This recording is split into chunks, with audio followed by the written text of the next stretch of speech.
I, 52F, have been dealing with a situation involving my son Jonah, 28M, that has made me question everything. This is a long story, so please bear with me. It all started when I met Daniel, 54M, at a friend's wedding where he was the best man. I had just started my career as a junior accountant and wasn't looking for a relationship, but Daniel was charming and persistent. After dating for 2 years, we got married in a small ceremony. My parents had died in a car accident when I was 19, so it was just my closest friends and Daniel's family at the wedding. Everything seemed perfect at first. Daniel had a good job in sales, we bought a small starter home, and were planning our future together. His family, especially his mother, was very controlling, but I tried my best to get along with them. They always made comments about how I wasn't good enough for Daniel since I came from a modest background while they were quite well off. Still, Daniel always defended me and I thought we were happy. Then I got pregnant with Jonah. The pregnancy wasn't planned, but we were excited. At least I was. Daniel started becoming distant around my 4th month. He would stay late at work, miss my doctor's appointments, and barely helped prepare the nursery. His mother kept making snide comments about how I had trapped her son with a baby. I tried talking to Daniel about it, but he would just say he was stressed about work and providing for a family. When Jonah was born, Daniel seemed to come around for a bit. He was there for the delivery in the first few weeks. But then he started staying out later and later. Sometimes he wouldn't come home for days, claiming he had to travel for work. I was struggling with a newborn, trying to manage everything alone. I had to quit my accounting job because we couldn't afford childcare and Daniel was never home to help. When Jonah was 6 months old, I woke up one morning to find Daniel gone. All his clothes were missing and there was just a note on the kitchen counter. He wrote that he wasn't ready to be a father, couldn't handle the responsibility, and needed to find himself. He said not to try to contact him. When I tried calling, his number was blocked. His work told me he had quit 2 weeks ago. He had emptied our joint account, leaving me with just $800. His family turned completely hostile. His mother spread rumors that I had baby-trapped Daniel and driven him away with my neediness. They refused to help or even see Jonah. I was completely alone with a baby, no job, and barely any savings. I had to sell our house quickly at a loss just to have some money to survive on. I moved into a tiny 1-bedroom apartment and started looking for work. It was hard finding a job after the gap in my resume. No accounting firm would hire me. Finally, I got a job as a receptionist at a dental office during the day. The pay wasn't enough, so I also started waitressing at night. My elderly neighbor Martha was a godsend. She offered to watch Jonah while I worked. She had never had children of her own and treated Jonah like a grandson. Those early years were exhausting. I would work at the dental office from 8 to 5, rush home to feed Jonah, then work at the diner from 7 midnight. Martha would put Jonah to bed and stay until I got home. On weekends I would pick up extra shifts while trying to spend quality time with Jonah. There were many nights I cried myself to sleep from exhaustion, but looking at Jonah's face gave me strength to keep going. As Jonah grew up, he naturally started asking about his father. Around age 5, he came home crying because kids at school teased him about not having a dad. I never badmouthed Daniel but told Jonah the truth in age-appropriate ways, that his father wasn't ready to be a parent and had left. Jonah seemed to accept it, but I could tell it bothered him, especially during father-daughter dances or school events where other dads were present. Despite everything, Jonah and I developed an incredibly close bond. He was such a bright, sweet kid. He would make me cards and breakfast in bed for Mother's Day, telling me I was the best mom and dad. I worked hard to give him as normal a childhood as possible. I saved every extra penny for his future, never buying anything for myself. Martha taught him to play chess and would take him to the library while I worked. Jonah did well in school and was active in the computer club. When he was 17, he got accepted to a good college with a partial scholarship. I was so proud. All our struggles had been worth it. I took out loans to cover the remaining tuition, telling Jonah not to worry about the debt. He graduated with honors and got a great job at a tech company, making more money than I ever had. That's when everything changed. Jonah started becoming distant and would barely call or visit. When I asked what was wrong, he would say he was just busy with work. Then last year, he finally told me he had been in contact with Daniel for the past 2 years. Apparently Daniel had found Jonah on Facebook and sent him a long message apologizing, saying he had grown up and wanted to build a relationship. Jonah started spending all his free time with Daniel and his new family. Daniel had remarried and had 2 other kids, a fact that felt like a knife in my heart. He chose to be a father to them but not to Jonah. Still, I kept my feelings to myself, not wanting to come between them if Jonah was happy. But it got worse. Jonah started spending holidays with Daniel instead of me. The final straw was when Jonah told me that Daniel had explained his side of the story, that I had been too clingy and demanding back then. Daniel told Jonah that I had suffocated him with constant needs and guilt trips about providing for us. Jonah said he was starting to see that maybe if I hadn't been so needy, his father wouldn't have left. He even suggested I get therapy for my dependency issues. I was completely shocked. After 27 years of sacrificing everything for Jonah, he chose to believe the lies of a man who had abandoned us. I tried explaining my side, but Jonah wouldn't listen. He said he needed space for me to build a relationship with his father without my toxic influence. Then he announced he was quitting his job and moving across the country to be closer to Daniel. Just like his father had done, Jonah blocked me on everything. I was completely heartbroken but decided to focus on myself. I finally went back to school for accounting certifications and got a better job. Martha helped me through the depression of losing Jonah. I was just starting to rebuild my life when Jonah showed up at my door last week. Apparently the tech company he moved to had massive layoffs and he lost his job. Daniel had encouraged Jonah to quit his previous stable job with promises of helping him start his own business. But now Daniel was refusing to help him since he wasn't running a charity. Jonah had burned through his savings and needed to move back in with me until he found something new. The worst part was how he acted like nothing had happened. He just expected me to welcome him with open arms after he abandoned me for Daniel and believed his lies. I refused. I told him he had made his choice when he chose Daniel over me, and I wasn't his backup plan when things got tough. Jonah got angry and said I was being petty and cruel. He brought up how I had always taught him to help family. I told him he clearly didn't consider me family anymore when he sided with Daniel. He stormed off calling me heartless and manipulative, the same words Daniel had used about me.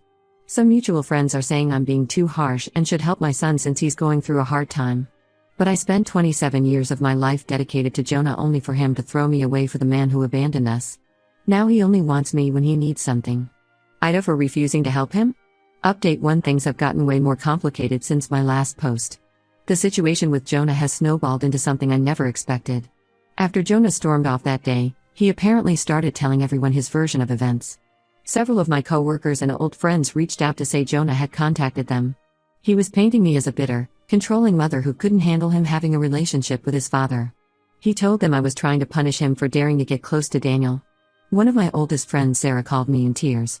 Jonah had messaged her saying I had poisoned him against Daniel his whole life, making up stories to make his father look bad. According to Jonah, Daniel had tried reaching out multiple times when he was younger, but I had prevented any contact. This was completely false. Daniel had blocked us everywhere and moved states away.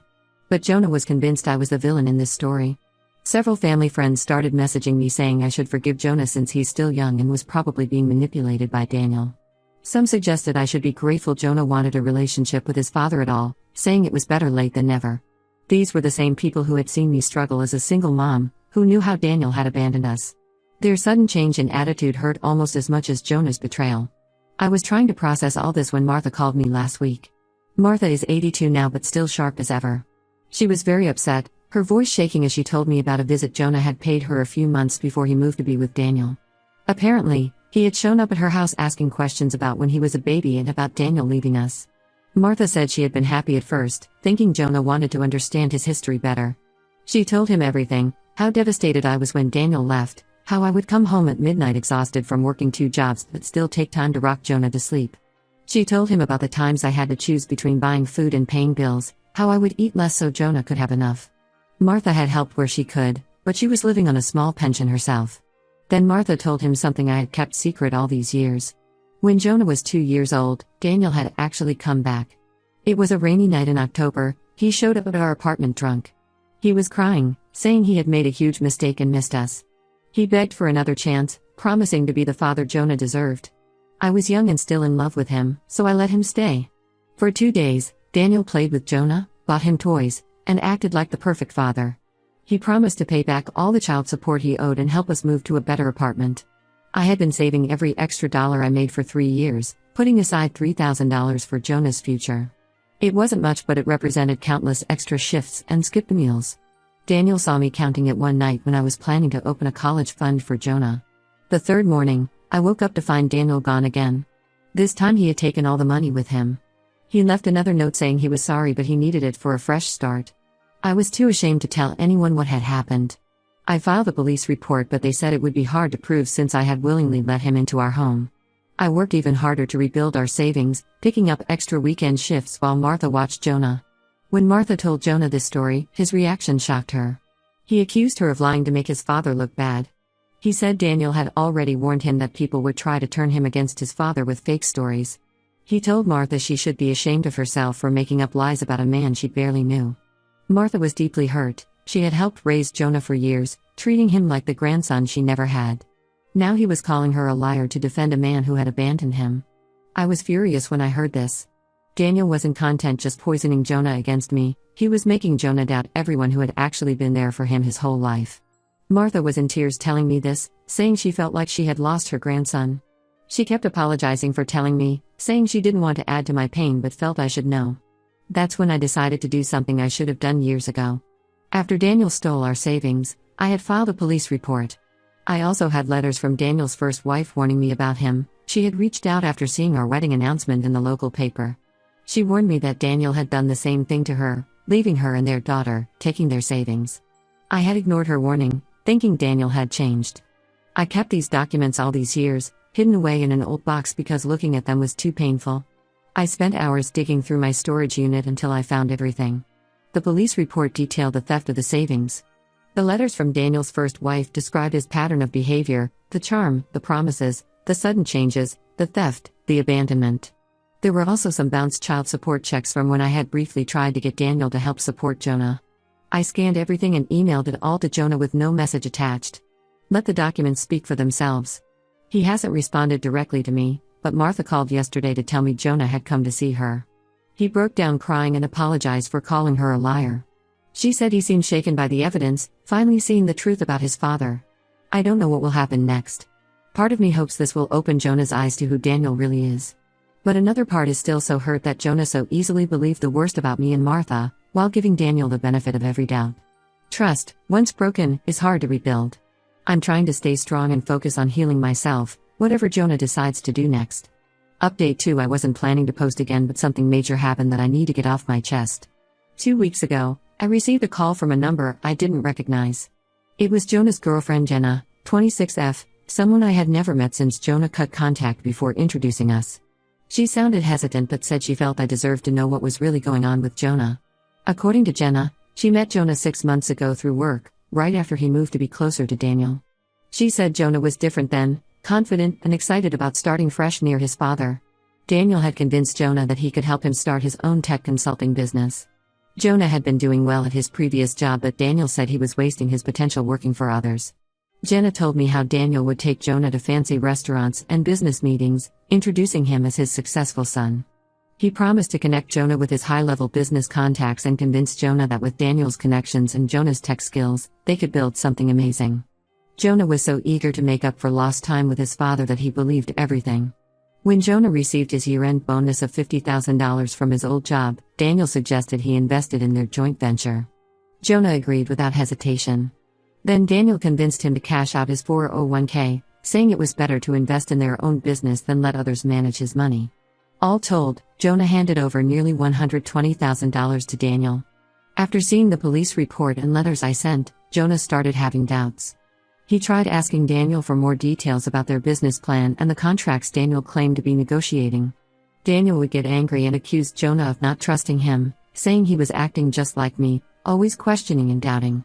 Jonah was torn between his suspicions and his desperate desire to believe in his father. The truth came out 3 weeks ago.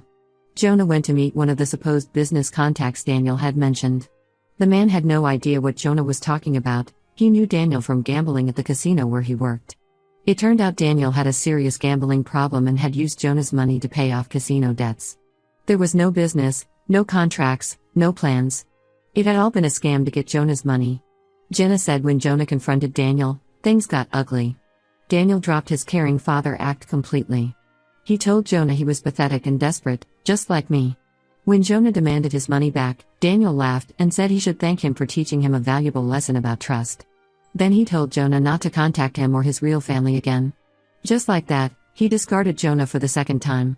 The worst part was that Daniel had already warned his wife and other kids about Jonah, telling them he was unstable and trying to extort money from them. When Jonah tried reaching out to his half-siblings, they blocked him. Daniel had poisoned them against Jonah before Jonah could even tell his side. Jenna said Jonah has been spiraling since then. He lost his new job because he had been distracted by everything with Daniel and missed some major deadlines. His savings are gone, his career is damaged, and he's had to face that his father never really wanted him, just his money. She said he spends most nights drinking and talking about what a fool he was to believe Daniel over me. According to Jenna, Jonah wants to apologize but is too ashamed to face me. She said he keeps reading the letters from Daniel's first wife, seeing the pattern he refused to see before. Daniel had done this multiple times, charm his way into people's lives, take what he could get, then discard them. Jonah was just his latest victim. Jenna asked if I would consider talking to Jonah. She said he's hit rock bottom Daniel and really needs his mom. Part of me wanted to rush to help him like I always have. But another part remembered how quickly he had turned on me, how easily he believed Daniel's lies about me being controlling and manipulative. He had thrown away 27 years of love and sacrifice because Daniel spun a good story. I told Jenna I needed time to think. She understood but asked me to remember that Jonah was a victim of Daniel's manipulation too. Before hanging up, she mentioned something that stuck with me. Jonah keeps the Mother's Day cards he made me as a kid on his nightstand now. He reads them when he's drunk, crying about how he threw away the one parent who truly loved him. I'm still processing everything. The mother in me wants to protect Jonah from more pain. But the woman who spent nearly 3 decades putting everyone else first needs to protect herself too. I honestly don't know what to do. Update 3. After my last update, I spent weeks thinking about what to do. Martha suggested I hear Jonah out at least once, saying everyone deserves a chance to apologize. I finally agreed to meet Jonah at a coffee shop, neutral ground where we could talk without pressure. When I arrived, I barely recognized him. The confident, well-dressed son who had looked down on me months ago was gone. Jonah looked tired and much older, wearing wrinkled clothes and seeming almost scared to meet my eyes. As soon as I sat down, he broke down crying. Other customers started staring but he couldn't stop apologizing between sobs. Jonah admitted he had been a complete fool. He explained how desperately he had wanted a father figure in his life. When Daniel reached out, making grand promises about making up for lost time, Jonah had wanted to believe him so badly that he ignored all the red flags. He said Daniel knew exactly what buttons to push, praising Jonah's success while subtly suggesting I had held him back, talking about building a family business while implying I was keeping Jonah dependent on me. He confessed that deep down, he had known I was telling the truth. There were moments when Daniel's stories didn't add up, when his explanations about the past seemed inconsistent. But Jonah had pushed those doubts away because facing the truth meant accepting that his father had never really wanted him, just his money. The hardest part was listening to Jonah describe how Daniel had manipulated him into giving up his entire savings. Daniel had started small, borrowing a few thousand here and there, always paying it back promptly to build trust. Then came the big investment opportunity, the promises of making Jonah a partner in the family business. By the time Jonah realized it was all a scam, his money was gone and so was Daniel. Jonah asked if he could move back home while he gets back on his feet. He said Jenna had been supportive but they had only been dating a few months and it was too soon to move in together. He promised to get a job immediately and pay me rent. The way he was almost begging reminded me of when he was little and would promise to clean his room if he could stay up late. But I had to protect myself. I told Jonah I forgave him, holding on to anger would only hurt me more. But forgiveness didn't mean everything could go back to how it was. The trust between us was broken. When he had chosen Daniel, he hadn't just rejected me as a mother, he had rejected every sacrifice I had made, every extra shift I had worked, every meal I had skipped so he could have enough. Instead, I offered him a compromise. I would help him find an affordable apartment and loan him enough for the security deposit. He could pay me back when he was stable again. I also had some contacts from my accounting work who might be able to help him find a job. Jonah agreed it was more than fair, though I could see he was disappointed. Jonah has started therapy to deal with his abandonment issues and the trauma of Daniel's betrayal. He calls me twice a week now and we're slowly rebuilding our relationship. Last week he got a new job at a smaller tech company. The pay isn't as good as his previous position but he seems more grounded. Daniel apparently tried reaching out again last month. He sent Jonah a long email about how he had changed and wanted to make things right. This time Jonah didn't fall for it. He blocked Daniel's email and number. Sometimes the hardest lessons are the ones we have to learn through experience. Martha says I'm being too cautious with Jonah, that a mother's love should be unconditional. But I've learned that setting boundaries isn't the opposite of love, sometimes it's the purest form of it. Jonah and I are both healing, just separately this time. Maybe that's what we both needed all along.